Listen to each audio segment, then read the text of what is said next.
everyone, thanks so much for being here. My name is Kat and I make houseplant videos here on Good and Planty. If you just want to absolutely love this video, please consider liking it, commenting, subscribing, or following me on Instagram. All of these things help me grow my channel like a plant. Okay, we are in spring. Thank God. It's my favorite time of the year. I figured it was a good time to sit down and go over my spring houseplant favorites. But first, a huge thank you to Ana Luisa for sponsoring today's video. You know we love Ana Luisa here on my channel, but in case you are not familiar with them, Ana Luisa is a jewelry brand with a simple but clear-cut idea.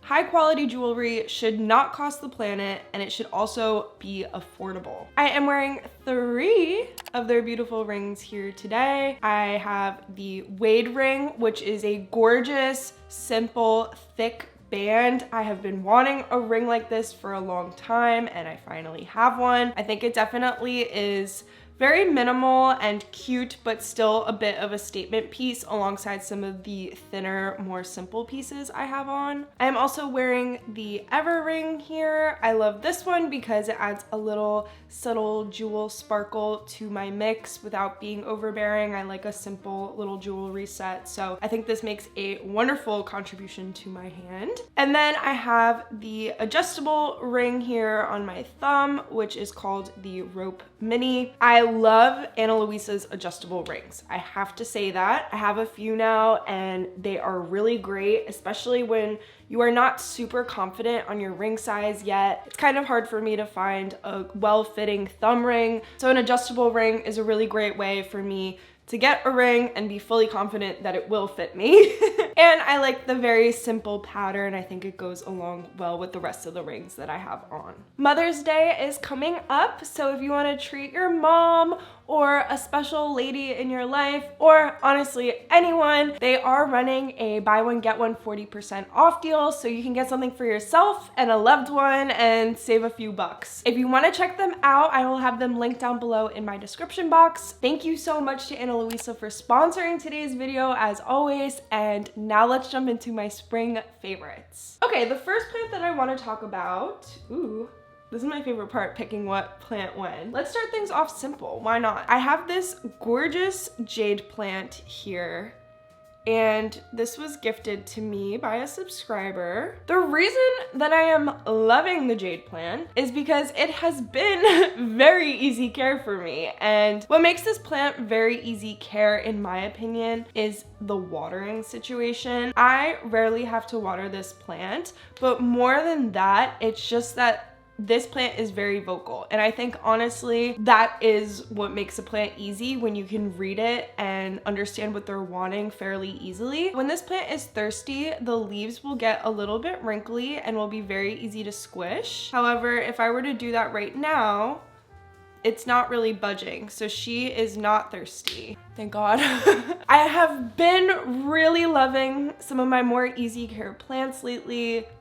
That kind of speaks for itself. But on top of that, it is a very cute plant. It's very affordable, accessible. You could probably even get this for free if you have friends or family into plants. They're easy to propagate. I have been absolutely in love with this jade plant. I think it's cute as a button. I love that the undersides of the leaves also have some color to them, so it adds a little bit of spice, you know. And as far as light goes, you can see that it is facing this. The window would be over here because it's kind of growing towards the window. I should rotate it like this so that it evens out a little bit. They do like bright indirect light, as with a lot of plants. They can take a little bit more sun than some of the more fragile house plants. Huge fan of the jade plant, and this is plant number 1. Okay, next, let's do a fun one. I'm feeling a little frisky right now. The next plant on my list is my STEPHANIA erecta. She looks like a little alien right now with her little 2 antennae. It's so cute. There she is with her little antennae. The reason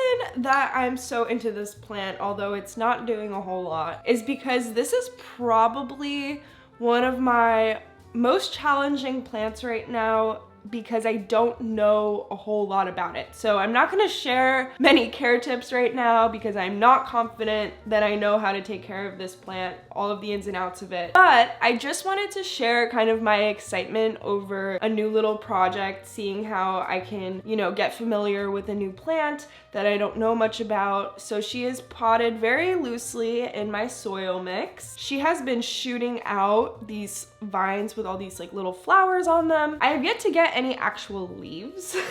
If you saw one of my more recent repot videos, she actually had a massive vine growing out. It was growing up my wall, tying into my Hoya. To repot her, I did have to cut that vine off because it just wasn't working. This is a plant that I recommend having a trellis handy for. I will have to give her something that these little vines can cling on to because it seems like it likes that. Depending on the leaves, I probably have to watch some YouTube videos or read some articles or something to figure that out. I have been having a lot of fun just watching this plant do its thing. What better time for new beginnings and new lessons than spring? This is the STEPHANIA erecta. I will keep you all updated on how it goes. If you have any words of wisdom for me or good video recommendations, please drop them down below in the comment section because I am not afraid to admit when I am in the dark on something, and that plant is definitely not in my expertise. Huge fan of her, gorgeous plant.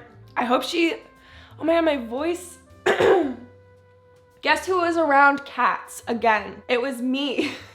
Whenever you hear this from me, just assume I've been around cats, honestly. Yeah, STEPHANIA erecta, done. This is a HOYA CURTISII, and I'm gonna be honest, the reason she is a favorite is because I get so many compliments on her. Just the little tiny size of her right now is so cute. I wanna eat her up. You can buy this plant a lot bigger, and my friend has done that. But I have no regrets getting her in this little tiny size. I think she is super cute. The pattern on the leaves is gorgeous. This is one of those plants that I've kind of had my eye on for a little bit, but wasn't really like, it wasn't on my wish list or anything. I wasn't seeking it out. But then I found her at a plant shop for a few bucks and couldn't resist. For care, it's just like any other Hoya. Water it only when it's dry. The leaves will get soft to the touch. Again, this plant is surprisingly not thirsty. Usually when I film all my videos, I'm like, oh, this plant's thirsty and this plant's thirsty. But there isn't much give. She is well hydrated. They can handle a little bit of brighter sun. Hoyas can get sun stressed. It'll change the color of the leaves a little bit, but they'll be kind of okay. Bright indirect light is definitely ideal. I love having friends come over, and whether they know about plants or not, for some reason, this is one of the first plants that they notice. It's probably just the cute little button leaves, honestly. I like the attention. And I will say it has converted one of my non-Hoya loving friends into getting into Hoya. So the power of the HOYA CURTISII should not be underestimated, okay? They are here to help cultivate more Hoya heads. Okay, next up, I don't talk about this plant nearly as much as I should, and that is the Begonia ALBOPICTA. It is also a fave because of how tiny it is, but also this is a very special plant to me. Dea sent this to me. If you don't know Dea, you have to check out her channel. It is all of the cozy comfort vibes you could possibly want. So she sent me this, and this is a very nice begonia. I didn't realize that off the bat because I didn't know all that much about begonia, and then I started reading about this plant and seeing some of the prices, and I felt incredibly honored to have this plant in my collection. So she is a baby, but the leaves are gorgeous. It's giving a little bit of a witty eye feeling. Begonias like to stay slightly moist. They love high humidity. They prefer distilled water and bright indirect light. So these plants are a little bit needy. The way I kind of get around that is I keep this plant under a cloche. So that keeps the soil a little bit moister for longer and also helps build up humidity around this plant without keeping it under a humidifier. If you have little tiny plants like this that really need particular conditions, I definitely recommend getting a cloche situation. If you want to check out the ones that I personally use, they are linked in my Amazon shop, and that link is in my description box down below. I am patiently awaiting a new leaf. I don't see anything coming. Her time will come. Her time will come. She's taking her time. Spring is just settling in, so I will not stress, but you know what? At least I have these two beautiful leaves with minimal crisping. So there we go. Okay, and the final plant I want to talk about is truly, potentially my absolute favorite right now, and that is the HOYA Rebecca. I think what does it for me is the looseness of this vine. A lot of Hoya tendrils I find, especially at this size, tend to have like stiffer vines that kind of like loop around things, but this is a very loose, beautiful plant. Here's a little close-up for you. Beautiful. And I love that on these newer leaves you have the chance to see some of the venation in the plant. She's been growing fairly well for me. No peduncles yet. She is still a little baby. Oh my god, I lied! I have a peduncle! Oh my god, oh my god, oh my god. Oh yes, I love filming these videos and finding little goodies for you. Can you see right here? We have a peduncle on the loose. And if you don't know Hoya, that is gonna be a gorgeous little flower. Oh my god, I am so excited. Look at all the little bubbles coming in. I'm trying to hide behind. Look at all these little bubbles. Those are gonna be little flowers. Oh wow, oh my god, you are really my favorite this spring. For care for this plant, again, similar Hoya care to the CURTISII. If the leaves are very soft and bendable, that means she is thirsty. They do like to dry out a little bit between waterings. I also do recommend keeping your Hoya in nursery pots. That's not something I follow 100% all the time. They are epiphytic and their roots really like to stick to the terracotta. So to avoid any issues, I try to go with nursery pots. And as far as light goes, they can again handle a little bit of brighter light. It may help them flower. This plant is very close to a window. Yeah, look at her go. And I have a new vine over here popping out. Gorgeous. I absolutely love this plant, and shout out to let me check, Homestead Plants. They sent me this plant a while back and I've been in love with her ever since. This is the last plant I wanted to share with all of you.